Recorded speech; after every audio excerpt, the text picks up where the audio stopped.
Kita tahu bahwa seharusnya memang kita dituntut untuk hari demi hari bertambah ma'rifah kita tentang Ahlul Bait alaihimussalam. Khususnya Al-Imam Ali bin Abi Thalib yang beliau adalah sebagai sosok imam yang Al-Quran sendiri menyebutnya sebagai seperti diri Rasulullah Sallallahu Alaihi Wasallam yang Allah sebutkan dalam surat Ali Imran ayat 62 yang dikenal dengan ayat Mubahalah.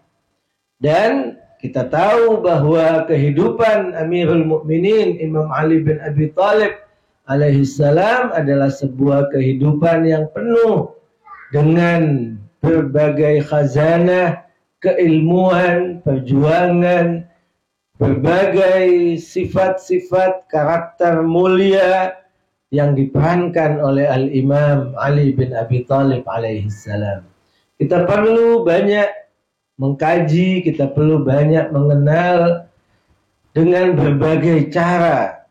Di antara yang bisa untuk menambah ma'rifah kita, memperkenalkan kepada kita siapa Al-Imam Ali bin Abi Thalib dan para imam suci Ahlul Bait alaihimussalam yang lain, salah satunya dengan mengkaji berbagai ayat-ayat Al-Quran yang berhubungan dengan para imam, khususnya Al-Imam Ali bin Abi Thalib dan Sayyidah Fatimah Az-Zahra alaihimussalam. Banyak sekali ayat-ayat Quran yang berhubungan dengan para imam suci, khususnya Imam Ali dan Sayyidah Fatimah. Salah seorang guru saya melakukan sebuah penelitian, tidak kurang dari 150 ayat di dalam Al-Quran yang berhubungan dengan Imam Ali dan Sayyidah Fatimah. Memang tidak disebut di dalam Al-Quran nama mulia Imam Ali, dan tidak disebut dalam Al-Quran nama mulia Sayyidah Fatimah, begitu juga para imam suci Ahlul Bait alaihimussalam lainnya. Tetapi banyak ayat-ayat yang maknanya adalah Imam Ali dan Sayyidah Fatimah. Banyak ayat yang tafsirnya adalah Imam Ali dan Sayyidah Fatimah. Banyak ayat yang takwilnya adalah Imam Ali dan Sayyidah Fatimah alaihi wassalam. Itu penting bagi kita sebagai bagian dari apa yang tadi juga disebutkan oleh Ketua DPW Ahlul Bait Indonesia, yaitu Ustaz Al-Habib Tariq As-Segar, bahwa ini yang harus kita syukuri kepada Allah Subhanahu wa taala, mengenal Ahlul Bait sebagai nikmat besar yang Al-Imam Ja'far Shadiq alaihissalam ketika menerjemahkan dan ketika menafsirkan ujung daripada surat At-Takatsur, Allah Subhanahu wa taala berfirman dalam surat At-Takatsur itu, wala tus'alunna yawma idzin 'anin na'im, dan pasti kalian semua akan dimintai pertanggungjawaban kelak akan berbagai kenikmatan. Imam Ja'far Shadiq alaihissalam dalam sabdanya menyebutkan bahwa kalian akan ditanya tentang wilayatina ahlal bait, tentang bagaimana sikap kita, wilayah kita, penerimaan kita atas otoritas kecintaan kepada Ahlul Bait alaihimussalam. Ini adalah nikmat besar yang patut disyukuri, dan syukur kepada Allah atas nikmat besar ini adalah dengan kita terus bertambah ilmu kita, bertambah ma'rifat kita tentang Ahlul Bait alaihimussalam. Yang pertama adalah dengan mengkaji berbagai ayat di dalam Al-Quran yang berhubungan dengan Ahlul Bait alaihimussalam. Yang kedua adalah dengan membaca buku yang berhubungan dengan kehidupan suci para imam Ahlul Bait alaihimussalam. Tidak ada rasanya alasan untuk kemudian kita saat ini untuk tidak membaca buku tentang kehidupan para imam. Memang boleh jadi kita bisa mendengar ceramah, kita bisa mendengar kajian mungkin melalui YouTube atau yang lainnya. Tetapi itu tentu terbatas, waktu yang terbatas, kondisi yang terbatas. Boleh jadi ada hal-hal lain yang menyebabkan misalnya para ustadz tidak bisa menyampaikan dalam pertemuan, dalam YouTube dan semacamnya. Tetapi ada cara yang mungkin lebih luas kita bisa lakukan, yaitu dengan mengkaji sendiri, membaca sendiri kehidupan para imam suci Ahlul Bait alaihimussalam. Di antara buku yang layak untuk dibaca ada buku namanya Teladan Abadi, yang menjelaskan tentang kehidupan Nabi, Sayyidah Fatimah dan para imam Ahlul Bait alaihimussalam. Ada 14 eksemplar, 14 buku yang masing-masing Nabi, imam dan Sayyidah Fatimah satu buku, dan di dalam buku itu dijelaskan tentang kehidupan para imam sehingga kita bertambah ilmu kita, bertambah pengetahuan kita. Yang kedua, ada buku namanya Manusia 250 tahun. Saya kira banyak ikhwan dan akhwat yang sudah mendengar paling tidak nama buku itu dan mungkin juga sudah banyak yang menelaahnya. Itu adalah buku yang menjelaskan tentang kehidupan Nabi hingga Al-Imam Al-Mahdi Ajjalallahu Farajahu Syarif, yaitu sampai pada masa kegaiban atau awal-awal kegaiban. Dan itu adalah kumpulan ceramah Al-Imam Ali Al-Khamenei tentang kehidupan Nabi, Sayyidah Fatimah dan para imam. Dan menariknya Al-Imam Ali Khamenei adalah menganalisa, jadi tidak sekedar menyebut tentang imam demikian dan selesai, tidak. Tetapi beliau menganalisa satu persatu dari kehidupan imam, serta beliau mengambil biasanya ciri khas peran yang dilakukan oleh masing-masing imam yang boleh jadi berbeda dengan imam yang lain. Dan Imam Ali Khamenei menunjukkan bahwa memang peran imam saat itu adalah menuntut beliau melakukan itu. Katakan Imam Ali punya peran yang berbeda dengan Imam Hasan, punya peran yang berbeda dengan Imam Husain, punya peran yang berbeda dengan Imam Ali Zainal Abidin, punya peran yang berbeda dengan Imam Muhammad Al-Baqir dan Imam Ja'far Shadiq, dan begitu seterusnya.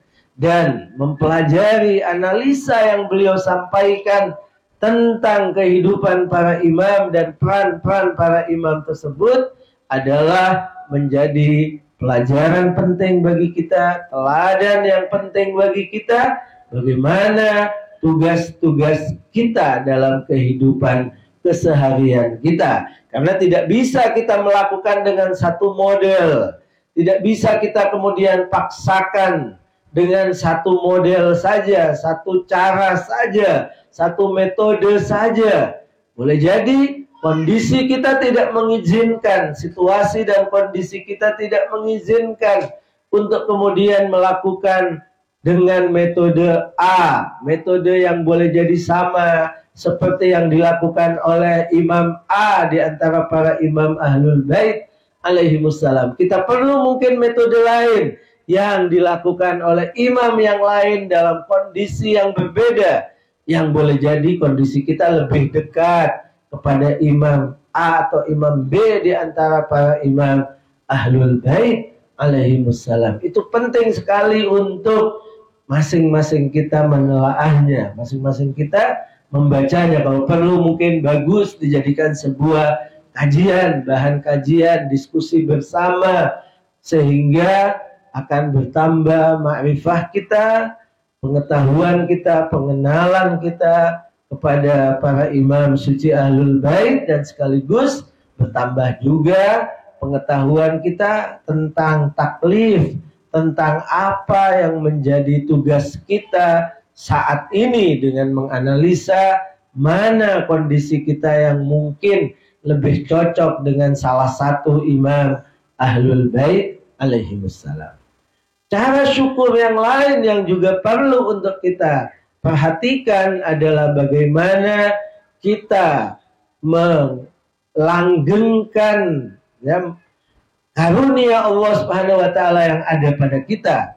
Tadi seperti disebutkan juga tidak boleh kemudian kita melepaskannya, tidak boleh kita mengabaikannya, tidak boleh kemudian kita tak acuh kepada karunia besar ini.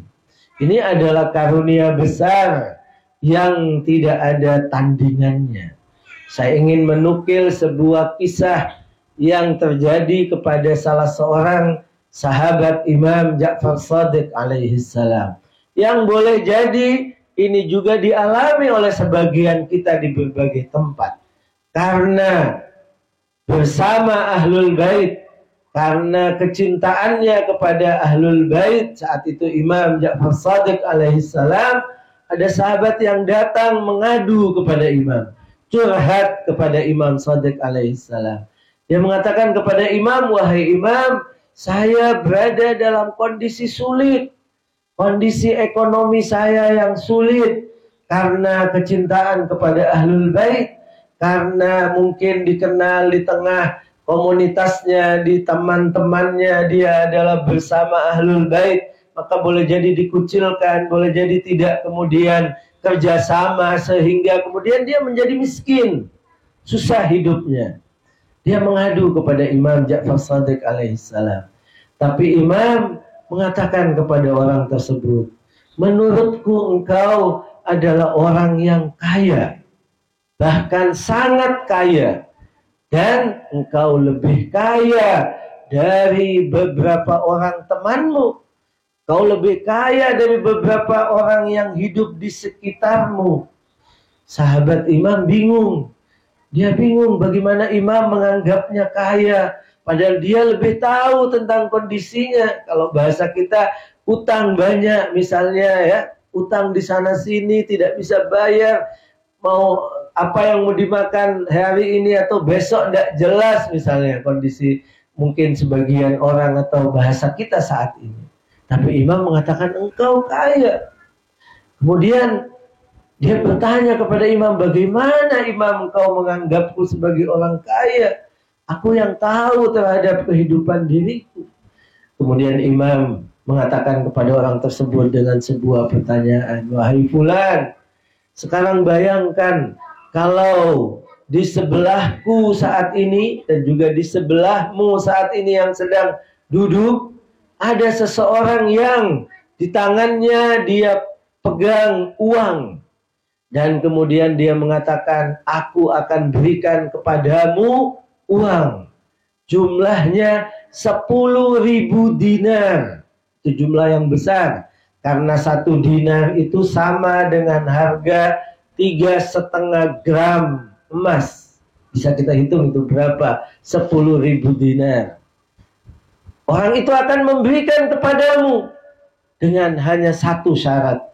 Orang itu mengatakan kepadamu, tinggalkan kecintaan kepada Ahlul Bait, tinggalkan wilayah ketaatan kepada Ahlul Bait, aku akan memberimu 10.000 dinar. Orang itu di hadapan Imam Ja'far Shadiq alaihissalam menangis. Orang itu mengeluarkan dengan deras air matanya di hadapan Imam, mengatakan, tidak wahai Imam, aku tidak akan terima uang tersebut. Aku tidak siap untuk menerima uang sejumlah itu dengan aku harus melepaskan kecintaan kepada Ahlul Bait alaihimussalam. Imam kemudian mengatakan, wahai fulan, bagaimana kalau orang itu menambah nolnya? Dia mengatakan akan memberikanmu 100.000 dinar. Jumlah yang sangat besar yang kalau sekarang mungkin sudah sampai T itu jumlahnya. Orang itu tambah menangis di hadapan Imam. Dia mengatakan, wahai Imam, demi Allah, aku tidak akan pernah menerima sejumlah apapun dengan menjual kecintaanku kepadamu Ahlul Bait. Aku tidak akan pernah melepaskan kecintaanku kepada Ahlul Bait. Ini adalah tidak bisa dihitung, tidak bisa dinilai dengan harga apapun. Maka Imam Shadiq alaihissalam kemudian menjelaskan, benar apa yang aku katakan tadi, bahwa engkau adalah orang kaya. Engkau sangat kaya, bahkan engkau lebih kaya daripada orang-orang di sekitarmu, karena engkau bersama kami Ahlul Bait, karena engkau punya sesuatu yang sangat mahal yang tidak bisa diganti dengan apapun. Ini adalah contoh bagaimana para imam Ahlul Bait mengajarkan kepada kita untuk kita sadar bahwa karunia bersama Ahlul Bait adalah karunia besar, adalah sesuatu yang tidak bisa digantikan dengan apapun. Karena itu patut untuk kemudian kita syukuri dan patut untuk kemudian kita berusaha tetap eksis kecintaan dan wilayah pada diri kita, dan tentu juga kita harus menjamin, punya jaminan bahwa ini juga ada pada anak-anak kita, ada pada cucu-cucu kita, ada pada generasi kita yang akan datang. Dalam Al-Quran itu ada kisah tentang Nabi Yakub alaihissalam. Al-Quran menceritakan ketika Nabi Yakub akan meninggal dunia. Idh hadara Yaqubal maut. Ingatlah, kata Allah, ketika Nabi Yakub akan meninggal dunia. Saat itu Nabi Yakub mengumpulkan anak-anaknya, mengumpulkan kerabatnya, mengumpulkan mungkin cucunya, keponakannya, dikumpulkan semua oleh Nabi Yakub. Kemudian Nabi Yakub bertanya kepada mereka, ma ta'buduna min ba'di? Apa yang kalian akan sembah setelah kematianku? Akan beragama apa kalian setelah aku meninggalkan kalian? Mereka semua menjawab, na'budu ilahaka wa ilaha abaika Ibrahim wa Ismaila, dan seterusnya. Kata mereka, kami akan menyembah Tuhanmu, Tuhan yang kau ajarkan kepada kami. Kami akan menyembah Tuhan yang diajarkan oleh nenek moyang kami, yaitu Nabi Ibrahim, Nabi Ismail, dan seterusnya. Nabi Yakub dengan tenang meninggalkan dunia. Setiap kita perlu introspeksi, perlu evaluasi. Sudahkah kita kemudian merasa tenang untuk meninggalkan dunia ini karena anak kita, cucu kita, istri kita, mungkin ponakan kita, dan seterusnya, mungkin keluarga besar kita sudah mengenal Ahlul Bait alaihimussalam? Memang tidak ada paksaan, dan tidak boleh kita memaksa, tapi juga penting untuk kita berusaha, karena itu bagian daripada yang akan dimintai pertanggungjawaban. Itu adalah bagian daripada nikmat yang akan dimintai. Bagaimana sikap kita, bagaimana apa yang kita lakukan. Para ulama kita melakukan tugasnya sejak zaman Al-Imam As-Shadiq alaihissalam yang mengajarkan ilmu-ilmu Rasulullah sallallahu alaihi wasallam, yang Imam Bagir dan Imam Ja'far Shadiq alaihissalam duduk di masjid Rasulullah, di Masjid Nabawi, dan sebagian waktunya Imam Ja'far Shadiq juga duduk di Masjid Kufah. Beliau mengajarkan tentang ilmu-ilmu Ahlul Bait, sampai sebagian menyebut tidak kurang 3.000 orang mendengarkan ceramah dan pelajaran Imam Ja'far Shadiq. Tidak kurang dari mereka yang kemudian meriwayatkan an Abi Abdullah Ja'far As-Shadiq, an Abi Ja'far Muhammad Al-Baqir. Mereka meriwayatkan hadis-hadis Rasulullah melalui Imam Ja'far dan Imam Muhammad Al-Baqir. Sejak zaman itu para imam Ahlul Bait dengan kondisi yang berbeda-beda. Para sahabat-sahabat imam, kita mengenal dalam sejarah sahabat-sahabat imam itu kemudian mentransformasikan ilmu yang didapatkan dari Imam Ja'far Shadiq ke berbagai tempat. Dan imam mengutus mereka ke berbagai tempat. Ada sahabat imam namanya Muhammad bin Muslim. Ada sahabat imam namanya Zurarah.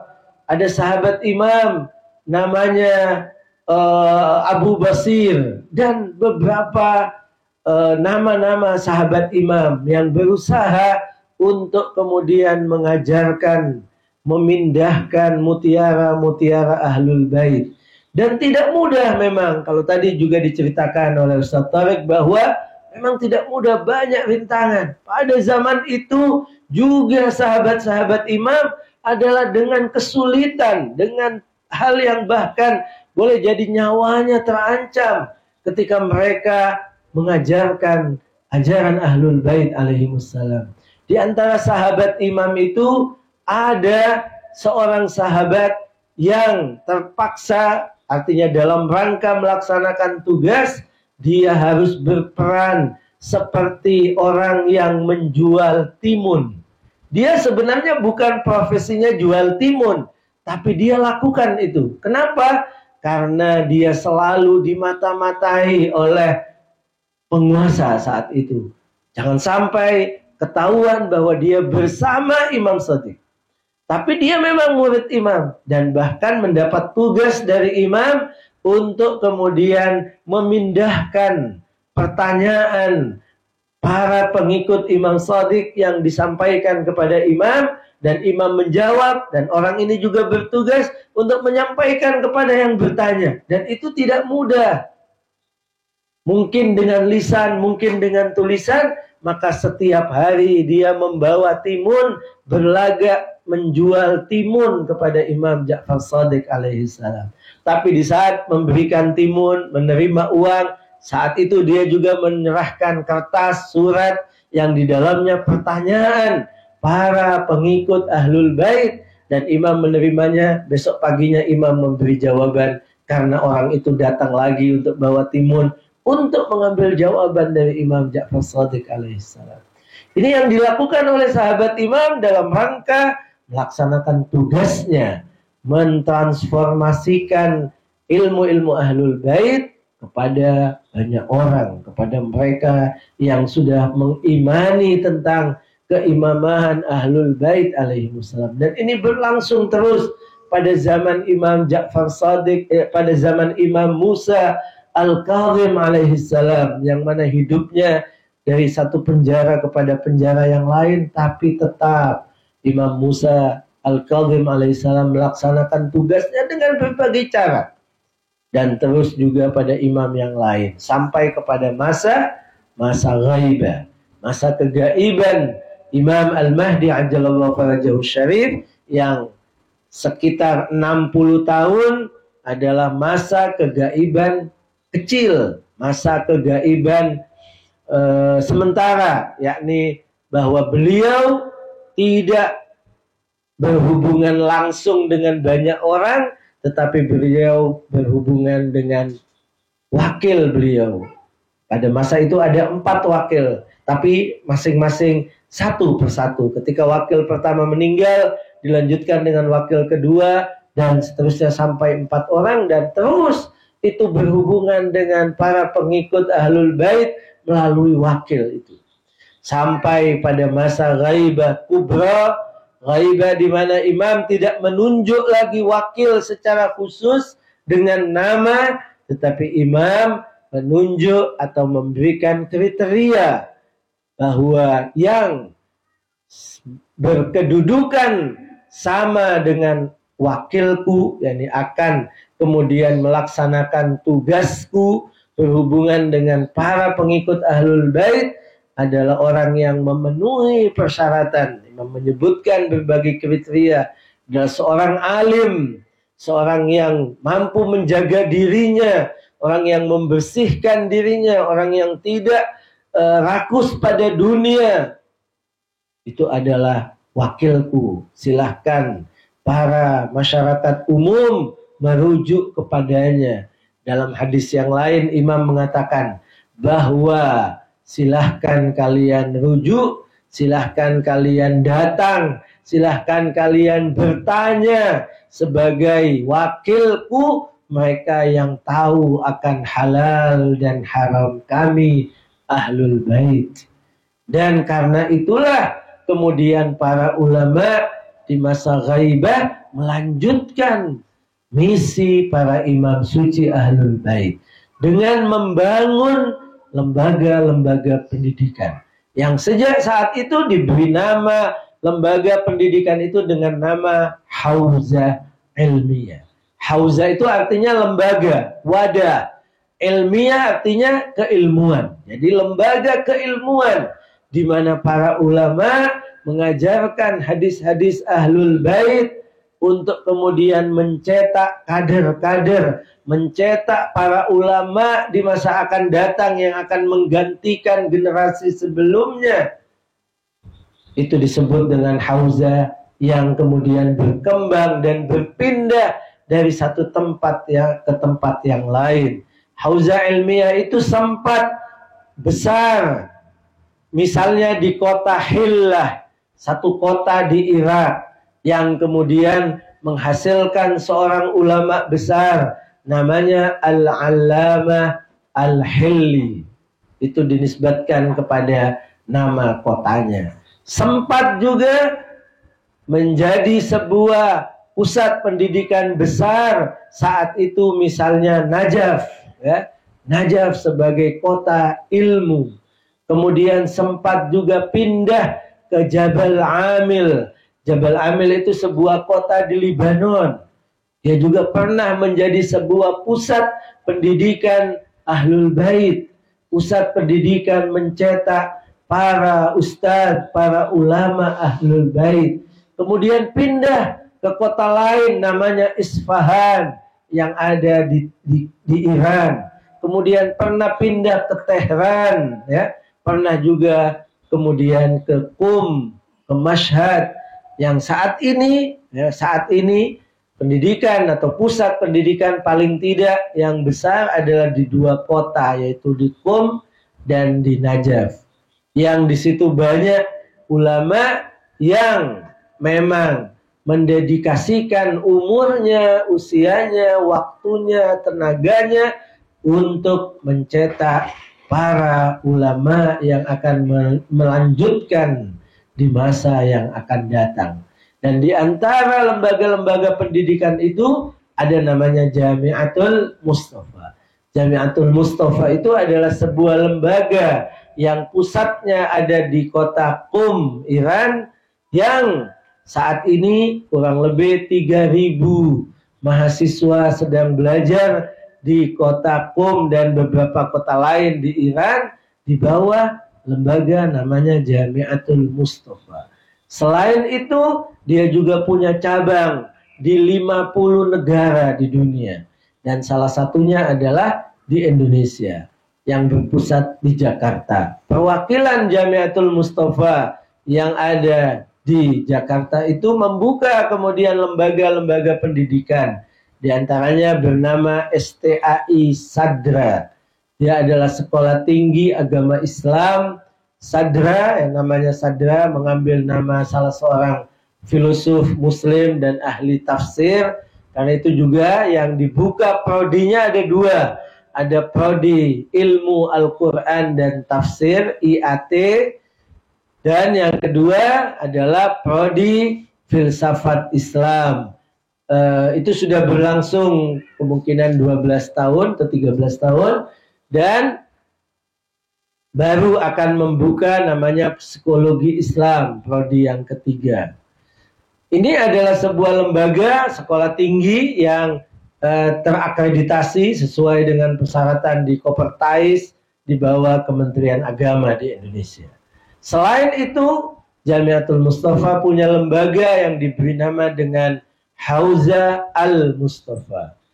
Adalah menyiapkan para pelajar dengan berbagai ilmu-ilmu dasar Ahlul Bait, selain ilmu-ilmu alat.